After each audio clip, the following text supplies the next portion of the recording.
Legal. Às vezes eu fico olhando esses temas e aí eu tenho a impressão, de novo, é a impressão que as pessoas em geral, elas vivem como se o planeta e elas fossem coisas diferentes. Sabe uma coisa assim, meio separada? Como se fosse, deixa eu ver dissociado.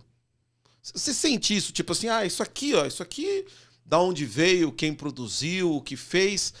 Isso aqui, claro, a gente vê que tem pessoas muito mais conscientes. Eu vejo principalmente os jovens, não é? As minhas filhas pensam muito mais nisso do que eu. Mas eu tenho a impressão que ainda tem um movimento que as pessoas acham que o planeta está aí e que o planeta não é uma coisa só. É isso? Você sente isso?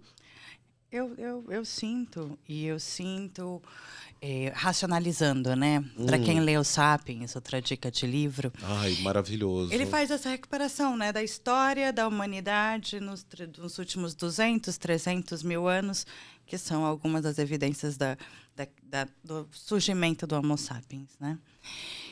Se você pensa que a maior parte do tempo nós estivemos diretamente conectados com o meio ambiente e ecossistemas e a nossa vida dependia disso, naquele momento a gente não se percebia como parte de fora, né? Foi o controle dos meios, foi quando a gente pôde desenvolver ferramentas sofisticadas, nos organizar em centros urbanos complexos como São Paulo, que você levou a essa dissociação. Eu fui uma criança que achava que leite vinha de caixinha. Olha, para. Eu achava. Para. Eu fui uma criança de cidade, sabe? É verdade. Sem essa experiência. Eu não sei andar de cavalo. Eu não Nossa. sei ordenhar vaca. Sim. As minhas experiências dessa foram experiências de hotel fazenda, coisas desse tipo. Então, quando você pensa isso, você fala, opa, fomos longe demais? Porque sim, somos parte de um sistema. Nós somos o meio ambiente, nós não estamos separados dele. É claro que nós humanos desenvolvemos consciência, que é a nossa distinção, não é a inteligência que é a distinção. Pelo menos, não segundo Harari. É a consciência. Bom, se a consciência, talvez estejamos precisando trabalhar melhor ela, né? Olha que interessante. Talvez seja... acho que é regredir, né? Entre aspas, voltar.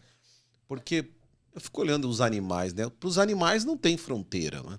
Para os animais é tudo uma coisa só.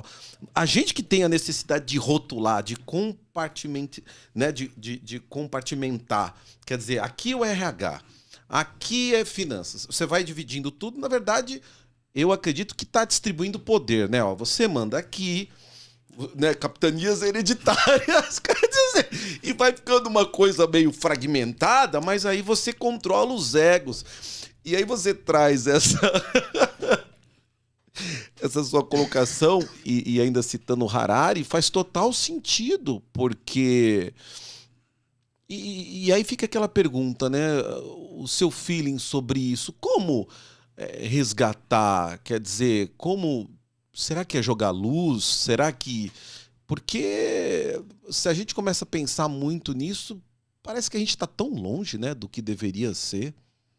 Não, puxando aí do gancho da consciência. Se o que nos distingue dos outros seres humanos é consciência de existir, eu fui em Descartes, né, agora. Nossa, legal. Mas Você tem desculpa te interromper, você tem uma formação em filosofia, não é?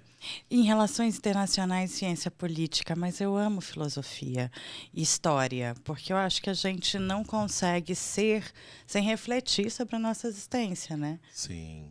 E é daí que a gente evolui.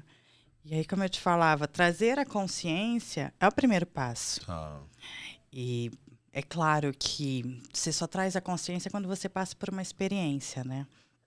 Talvez olhar as coisas de uma maneira diferente. Eu tenho pensado muito sobre qual é a educação que leva as pessoas a se sensibilizar com a condição de desigualdade, qual é a educação que leva as pessoas a se preocupar com o meio ambiente. É uma educação que te faz olhar as mesmas coisas com outros olhos. Porque todos nós passamos na rua e vemos uma pessoa em condição de rua. Então, você sabe que outro dia eu estava até com a Andréia e eu falei assim, eu acho que eu dei uma surtada. Porque eu falei assim... Acontece de vez em quando. Eu olhei assim e falei, não, isso não é normal. Mas normal o quê? Enquanto a gente se deparar com um irmão, porque é um irmão nosso, ali na calçada, e cada um tá correndo atrás do seu para acumular mais, de fato, nós estamos doentes como sociedade, não é? Para mim, a gente se perdeu na curva. Na curva. Porque é sobre conviver bem. Para quem é cristão, né? Cristão, católico, Boa. cristão. Quais são as palavras de Jesus? Amar uns aos outros. Nossa. Quem é o outro, né? O outro é um abstrato longevo ou é a pessoa que você acabou de cruzar em situação de rua que você não sabe nem se almoçou? Meu Deus. Quando a gente para de se sensibilizar com essas coisas, a gente precisa parar para, né, discutir como sociedade quais são os rumos que a gente quer tomar. Não podemos deixar ninguém para trás. Não podemos deixar uma pessoa em situação de rua sem comer. É verdade. O que você está perseguindo como prosperidade se você não se importa com essa pessoa para trás? Então, acho que eu esperava que a pandemia tivesse tocado os corações, que as pessoas tivessem se sensibilizado, mergulhado em si. Mas eu acho que às vezes as coisas não acontecem no nosso tempo e aí dá uma angustiazinha e a gente volta ao centro e segue o caminho, né? Segue de novo. Busca força para continuar. É interessante.